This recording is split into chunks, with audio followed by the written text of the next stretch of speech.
আসসালামু আলাইকুম। ট্রাম্প যে ইরানে 48 ঘন্টা আলটিমেটাম দিয়েছিল, পরে সেটা 5 দিন আরও বাড়ায় নিছে। ট্রাম্প অনেক কৌশলে কাজ করে, তার কথাবার্তায় কোনোটা বিশ্বাসযোগ্য না। 48 ঘন্টা টাইম দেওয়ার পরে সে নিজে নিজে আবার এটাকে 5 দিন বাড়ায় দিছে। ট্রাম্পের কাছে কি ইরান চাইছিল যে আমাকে সময় বাড়ায় দেন? চায়নি। ট্রাম্প নিজে নিজেই বাড়ায় দিছে। এখন ইরানের বিদ্যুৎ কেন্দ্র আক্রমণ করবে। ইরানের বিদ্যুৎ কেন্দ্র তো মূলত এক জায়গায় না। ধরুন বাংলাদেশের যে বিদ্যুৎ উৎপাদন হয় সেটা জাতীয় গ্রিডে জমা হয়, জাতীয় গ্রিড থেকে পুরো বাংলাদেশ সাপ্লাই হয়। ইরানের কিন্তু সেটা না। ইরান আগে থেকে জানে যে ইসরায়েল আমেরিকা তাদের উপর হামলা করবে, তাই ইরান ছোট ছোট আকারে বিদ্যুৎ কেন্দ্রগুলো গ্রিডগুলো স্থাপন করছে। প্রতিটা, যেমন বাংলাদেশের 64টা জেলা, ইরানের এরকম যে ক্ষুদ্র ক্ষুদ্র বিদ্যুৎ প্ল্যান্টগুলো আছে প্রতিটা জেলায় জেলায় এরকম বাংলাদেশের মতনই আর কি। প্রতিটা যেরকম জেলা, বাংলাদেশের জেলা, এরকম প্রতিটা এলাকাতে ইরান এটা সেট আপ করছে। ইরানের যদি এক এলাকায় বিদ্যুৎ কেন্দ্রটা ধ্বংস করা হয়, অন্য এলাকাতে অটোমেটিক চলবে। বাংলাদেশের মতো না যে জাতীয় গ্রিডে মারলাম একটা বোম, পুরো দেশ অকেজো। ইরানে সেটা না। ইরানে একটা বিদ্যুৎ পাওয়ার প্ল্যান্ট নষ্ট করলে পরেরগুলো অটোমেটিক চলবে। ইরান আগে থেকে জানে যে আমেরিকা ইসরায়েল এটাতে হামলা করবে, তাই সে আগে থেকেই এটাকে সাজিয়ে নিছে।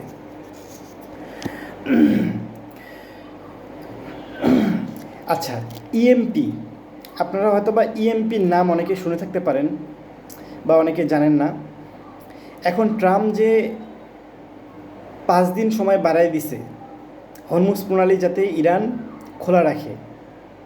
ইরান তো বলছে যে আমরা হরমুজ প্রণালী খোলা রাখছি, হরমুজ প্রণালী আমরা বন্ধ রাখিনি। আমেরিকা ইসরায়েল এদের যা চোর আছে, যারা আমেরিকা ইসরায়েলের সাথে সরাসরি লেনদেন করছে, তাদেরকে বাদ দিয়ে সবার জন্য ইরান হরমুজ প্রণালী খোলা রাখছে। এখন ইরান প্রতি ব্যারেল তেলের জন্য $1 ধার্য করছে। প্রতি ব্যারেল তেল হরমুজ প্রণালী থেকে যেতে $1 করে দিতে হবে ইরানকে। এখন একটা করে জাহাজ থেকে আপনার $2 লাখ $5 লাখ এরকম করে পাবে ইরান সেই অনুযায়ী। এখন দেখা যাচ্ছে যে একটা হিসাব করে দেখলাম যে দেখা যাচ্ছে যে 1 বছরে ইরান $900 বিলিয়ন যদি এভাবে করে আদায় করে, ব্যারেল প্রতি $1 করে নেয়, 1 বছরে $900 বিলিয়ন ইরান হরমুজ প্রণালী থেকে নিজে রাজস্ব পাবে। ইরানের যুদ্ধের যে ক্ষয়ক্ষতি সেটা পুষে উঠতে পারবে। এখন মার্কিন প্রেসিডেন্ট ট্রাম্প সে নিজে ঘোষণা দিচ্ছে, সে যে কী বলছে সে নিজেও জানে না। সে নিজে ঘোষণা দিচ্ছে যে ইরান আর আমেরিকা হরমুজ প্রণালী কন্ট্রোল করবে। ব্যাপারটা দেখেন। এখন যে 5 দিন যে ট্রাম্প নিজে নিজেই 48 ঘন্টা সময় দিয়ে হরমুজ প্রণালী যেন খুলে দেয় ইরান, নাহলে ইরানের বিদ্যুতে হামলা করা হবে, পাওয়ার প্ল্যান্টে হামলা করা হবে, ইরানের গ্যাস ক্ষেত্রগুলো উড়াই দেওয়া হবে, তেলে আবার যে দ্বীপের মাধ্যমে তেল ইরান সরবরাহ করে দ্বীপটাকে উড়াই দেওয়া হবে। ইরান বিভিন্ন আর কি দিছে। এখন ইরান এইসব ভয় পায় না। ইরান বলছে যে যদি আমাদের পাওয়ার প্ল্যান্ট বা বিদ্যুতে হামলা করা হয়, মধ্যপ্রাচ্যের আরব আমিরাত, বাহরাইন, সৌদি আরব, কাতার, কুয়েত, যত দেশ আছে সবগুলো দেশের বিদ্যুৎ প্ল্যান্টে ইরান হামলা করবে। এখন ইরান শুধু বিদ্যুৎ কেন্দ্রে হামলা করবে না, মধ্যপ্রাচ্যের যে পাওয়ার প্ল্যান্ট, পাশাপাশি যে পানি, ওরা লবণাক্তর মাধ্যমে পানি শোষণ করে সে পানিটা ওরা পায়, সেই পানিটা মধ্যপ্রাচ্য ওই পানিটার উপর নির্ভরশীল। সুপ্রিয় পানি, লবণাক্ত পানিটার উপর মধ্যপ্রাচ্য নির্ভরশীল। এখন কিছু কিছু দেশ 90%, 98%, 100%ও এই আপনার পানির উপর নির্ভরশীল। বাহরাইন বলেন, কুয়েত, কাতার, সৌদি আরব অতটা না, সৌদি আরব অথবা 70% পানির উপর নির্ভরশীল, 70-80% এই পানির উপর নির্ভরশীল। এখন যদি ইরান একটা 60 ড্রোন বা কামিকাজি ড্রোন যে কোনো একটা হামলা করে মধ্যপ্রাচ্যের এই পানির প্ল্যান্টটার উপর হামলা করে, তাহলে এই দেশগুলোর কী অবস্থা হবে? আপনারা চিন্তা করে দেখেন, এই ভয়ে আমেরিকা নিজে নিজেই ট্রাম্প 48 ঘন্টা আলটিমেটাম দিয়ে নিজে নিজেই 5 দিন বাড়ায় নিছে। এখন আপনারা হয়তোবা ইএমপি এই সম্পর্কে অনেকে জানেন বা অনেকে জানেন না। আমি ইএমপি সম্পর্কে বলতেছি। ইএমপি হলো একটি প্রচণ্ড শক্তিশালী বিদ্যুৎ চুম্বকীয় তরঙ্গ, যা এটা যদি কোনো দেশের উপর মারা হয়, এটা সরাসরি মানুষ মারা যাবে না, কিন্তু নির্দিষ্ট এলাকার সমস্ত ইলেকট্রিক ডিভাইস, বিদ্যুতিক গ্রিড নিমিষেই পুড়িয়ে অকেজো করে দিবে। এই প্রযুক্তির এক ধাক্কায় পুরো দেশ আদিম যুগে পাঠিয়ে দিতে পারে, পুরো দেশকে। আধুনিক সভ্যতা দাঁড়িয়ে আছে সেমিকন্ডাক্টর মাইক্রোচিপের উপর। একটি শক্তিশালী ইএমপি অ্যাটাক হলে বিদ্যুৎ ব্যবস্থার ট্রান্সফরমারগুলো পুড়ে গিয়ে পুরো দেশ অকেজো হয়ে যাবে। যোগাযোগ network, mobile network, internet, satellite receiver কাজ করবে না। পরিবহন, আধুনিক গাড়ি, বিমান, ট্রেন, সব সিস্টেম অকেজো হয়ে যাবে। ব্যাংকিং, খাদ্য, এটিএমের মাধ্যমে টাকা পাবেন না, টাকা তুলতে পারবেন না। সুপার শপের মাধ্যমে আপনার কেনাকাটা করতে পারবেন না। ফলাফল, মানুষ বেঁচে থাকবে ঠিকই, কিন্তু বেঁচে থাকার প্রয়োজনীয় আধুনিক সুবিধাগুলো, প্রযুক্তিগুলো হাতে থাকবে না। আপনার হাতে মোবাইল থাকবে, কিন্তু আপনি মোবাইল চালাতে পারবেন না। এই ইএমপি একটা বোমা যদি ইরানে হামলা করে, ইসরায়েল বা আমেরিকা, তাহলে ইরানের অবস্থাটা কী অবস্থা হবে আপনারা চিন্তা করে দেখেন। এখন চীনের কাছ থেকে ইরান এই ইএমপি বোমা, চীনের সাথে তো ইরানের অনেক ভালো সম্পর্ক, রাশিয়ার সাথে অনেক ভালো সম্পর্ক। চীনের কাছ থেকে যদি ইরান কয়েকটা ইএমপি বোমা নিয়ে এসে রেখে দেয়, ইসরায়েলের উপর হামলা করে বা মধ্যপ্রাচ্যের উপর হামলা করে, তাহলে দেশে কী অবস্থা হবে আপনারা কল্পনা করে দেখেন। তেল, কী অবস্থা হবে তেলের, এবং মধ্যপ্রাচ্যের অবস্থাটা কী হবে আপনারা কল্পনা করে দেখেন এটা। এখন ট্রাম্প আরও 5 দিন সময় বাড়ায় নিছে। ট্রাম্পের পরিকল্পনা হচ্ছে, ট্রাম্প এই 5 দিন সময় বাড়ায় নিছে এই ইরান যেন ভয় পেয়ে আত্মসমর্পণ করে একটা চুক্তিতে আসে। কিন্তু ইরানের দাবি তো অন্যরকম। ইরান চাচ্ছে যে মধ্যপ্রাচ্যে কোনো প্রকার আমেরিকার ঘাঁটি থাকবে না, এবং মধ্যপ্রাচ্য থেকে জায়োনিস্ট যারা আছে, এরা আর কখনো ইসরায়েল আমেরিকা ইরানের বিপক্ষে যুদ্ধে ঘোষণা করবে না। এবং ট্রাম্প এটা লিখিত দিতে হবে যে পরবর্তী মার্কিন প্রেসিডেন্ট যে আসবে ইরানের বিপক্ষে কোনো পদক্ষেপ নেবে না, এবং ইরানের উপর যত নিষেধাজ্ঞা আছে সব শিথিল করে, সব তুলে নেবে। পশ্চিমারা ইরানের উপর কোনো নিষেধাজ্ঞা দিতে পারবে না। আর ইরান শান্তিপূর্ণভাবে ইউরেনিয়ামের ব্যবহার করবে। ইরানের সত্য এটা। আর যুদ্ধের যত ক্ষয়ক্ষতি হয়েছে, সম্পূর্ণ ক্ষয়ক্ষতি ইসরায়েল আমেরিকাকে বহন করতে হবে। ইরানের সত্য, এই 3-4টা শর্ত ইরান দিয়ে দিচ্ছে।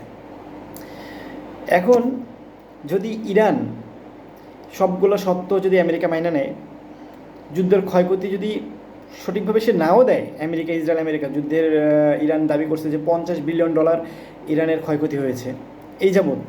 এখন হয়তো বা দিল্লি দিন আরও বাড়তেছে এটা। এখন $50 বিলিয়ন যদি অস্বীকার করে ইসরায়েল আমেরিকা দিতে, বা অন্য সত্য সব কিছু মানে নেয়, এই $50 বিলিয়ন তুলতে ইরানের বেশি দিন লাগবে না। ইরান এই $50 বিলিয়ন 1-2 মাসে তুলে ফেলতে পারবে হরমুজ প্রণালী থেকে। হরমুজ প্রণালী দেখেন এমন একটা জিনিস, ইরানের হাতে পারমাণবিক বোমা নেই, কিন্তু ইরান ইসরায়েল আমেরিকার গলা চিপে ধরছে। দেখেন একটা জিনিস চিন্তা করে দেখেন, যে ইসরায়েলের হাতে পারমাণবিক বোমা আছে, আমেরিকার হাতে পারমাণবিক বোমা আছে, কিন্তু ইরানের হাতে পারমাণবিক বোমাটা নেই। আয়াতুল্লাহ খামিনি এটাকে নিষিদ্ধ করছে এই কারণে যে পারমাণবিক বোমা যদি একটা দেশের উপর হামলা করা হয়, ধরলাম ইসরায়েলের সৈন্য আছে 10 লাখ, ওদের তো অত নাই, ধরলাম রিজার্ভ ভাড়া নিয়ে 10 লাখ সৈন্য। এখন যদি ইসরায়েলের মধ্যে একটা পারমাণবিক বোমা মাইরা দেয়, ইসরায়েল না, সাধারণ কিছু মানুষ আছে, ধরেন আপনি বাংলাদেশে একটা পারমাণবিক মাইরা দিলেন, বাংলাদেশের সৈন্য আছে 10 লাখ সৈন্য, আপনার ইরানের সাথে বাংলাদেশ সৈন্যের সম্পর্ক খারাপ, ইরান একটা পারমাণবিক বোমা মাইরা দিল, বাংলাদেশে যুদ্ধ চলতেছে, এটা মাইরা দিল, 10 লাখ সৈন্য না হয়ে মারা গেল। পাশাপাশি যে 15 কোটি লোক মারা যাবে, এই দায়ভারটা কে নেবে? বা 10 কোটি লোক যে মারা যাবে, দায়ভারটা কে নেবে? এই জন্য আয়াতুল্লাহ খামেনি এটাকে নিষিদ্ধ করছে। জায়নিস্ট যারা আছে তারা তো মুসলমান মানুষ, এদেরকে মানে না, মানুষত্ব তাদের নাই। যাই হোক, এখন ইরানের পারমাণবিক অস্ত্র নাই, কিন্তু হরমুজ প্রণালী হচ্ছে ইরানের পারমাণবিক অস্ত্র থেকেই এখন শক্তিশালী একটা অস্ত্র। এখন ইসরায়েল আমেরিকার পারমাণবিক আছে, আপনার পারমাণবিক অস্ত্র থাকি লাভ কি? আপনার যদি গলা টিপায় ধরা হয়, হরমুজ প্রণালীর মাধ্যমে পুরো পশ্চিমা বিশ্বের গলা ইরান টিপায় ধরছে। এখন 5 দিনের আলটিমেটাম দিছে, সে 5,000 সৈন্য পাঠাচ্ছে। খার্কদ্বীপ দখল করার ইচ্ছা, খায়েশ ট্রাম্পের। ট্রাম্প যদি খার্কদ্বীপ দখল করার জন্য সৈন্য পাঠায়, এই সৈন্যদের লাশ যাবে। ইরানের IRGC এটা ঘোষণা করছে।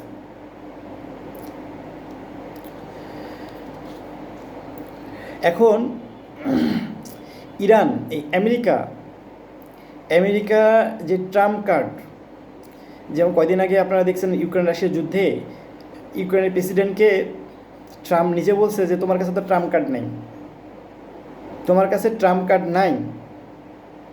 কার্ড নাই, তুমি কিছু করতে পারবে না। এই ট্রাম্প কার্ড এখন ইরানের বলা উচিত যে এই ট্রাম্পের এই ট্রাম্প কার্ড নেই, ইসরায়েলের ট্রাম্প কার্ড নেই। ট্রাম্প কার্ড হচ্ছে হরমুজ প্রণালী, যুদ্ধ নিয়ন্ত্রণ এখন ট্রাম্প কার্ড ইরানের হাতে, ইরান এই হরমুজ প্রণালী নিয়ন্ত্রণ করছে। আচ্ছা, কিছুদিন আগে ইরানের সর্বোচ্চ নিরাপত্তা পরিষদের সচিবকে মেরে ফেলা হয়েছে বোমা হামলা করে। গতকাল রাতে ঘোষণা করা হয়েছে ইরানের নতুন নিরাপত্তা পরিষদের সচিব বারেক জুলকদর ইনি নতুন ইরানের সর্বোচ্চ নিরাপত্তা পরিষদের সচিব নির্বাচিত হয়েছে। এখন ট্রাম্প বলতেছে যে ইরানে যারা আছে এখন তারা ইরানের কেউ নেই, সে রিজিম চেঞ্জ করে ফেলছে। সে নিজে ঘোষণা করছে ইরানের রিজিম চেঞ্জ হয়ে গেছে, এখন ইরানের সাথে আলোচনা করার মতন কেউ নাই, আমরা জয়ী হয়ে গেছি, অলরেডি আমরা জয়ী। আচ্ছা বাবা, ইরানের যদি রিজিম চেঞ্জই করা হয় তাহলে সে আলোচনা করতেছে কার সাথে? গতকালকে ঘোষণা করছে যে সে ইরানের সাথে আলোচনা করছে, ফলপ্রসূ হয়েছে আলোচনা, এবং খুব দ্রুত সে এক যুদ্ধবিরতিতে পৌঁছে যাবে, এরকম সে নিউজ দিচ্ছে। আবার সে নিজে পরের দিন আবার টুইট করে বলতেছে, আমার মনে হয় যে সে সকালে ঘুম থেকে উঠে ওয়াশরুমে যায় একটা করে টুইট করে আবার ওয়াশরুম থেকে বের হয়ে আবার একটা টুইট করে। সে পরের দিন আবার টুইট করে বলতেছে যে ইরানের কেউ নেই, সবাইকে মেরে ফেলছে, ওদের একটা কে আয়াতুল্লাহ আছে, সে জানি না সে বেঁচে আছে না মারা গেছে, কাদের সাথে আলোচনা করবো, ইরানের তো রিজিম চেঞ্জ হয়ে গেছে, ইরানের যারা আছে সবাইকে তো মেরে ফেলছি, কেউ নেই। এখন আপনারা সবাইকে মেরে ফেললেই, যারা ক্ষমতায় আছে তাদেরকে মেরে ফেলেই সেই ক্ষমতা পূরণ করার জন্য ইরান অলরেডি 5জন করে সিলেক্ট করে রাখা হয়েছে প্রতিটা ডিপার্টমেন্টে। এখন যদি এই প্রথম সারির সবাইকে মেরে ফেলায় যদি আপনার রেজিম চেঞ্জ হয়ে যায়, আমি বুঝি না ইরানের বিরুদ্ধে যে ট্রাম্প কি বলছে, কখন ট্রাম্পের মাথায় যে কি ঘুরপাক খাচ্ছে। ট্রাম্প এখনই একটা কথা বলতেছে, সাথেই প্রায় তেলের বাজার থেকে $8-10 বিলিয়ন নাই হয়ে যাচ্ছে।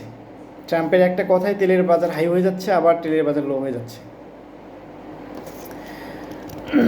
আজকে এতটুকুই থাক। আপনাদের কাছে আমার প্রশ্ন যে ইরান এই 5 দিন পর কি করবে? ট্রাম্পের সত্ত্বে মেনে নেবে না যুদ্ধবিরতি হবে? কমেন্টে জানান। ধন্যবাদ সবাইকে। যদি আমার ভিডিও ভালো লাগে সাবস্ক্রাইব করে পাশে থাকবেন, ইনশাল্লাহ আরও অনেক ভালো তথ্য দিয়ে আপনাদের সাথে থাকবো আমি ইনশাল্লাহ।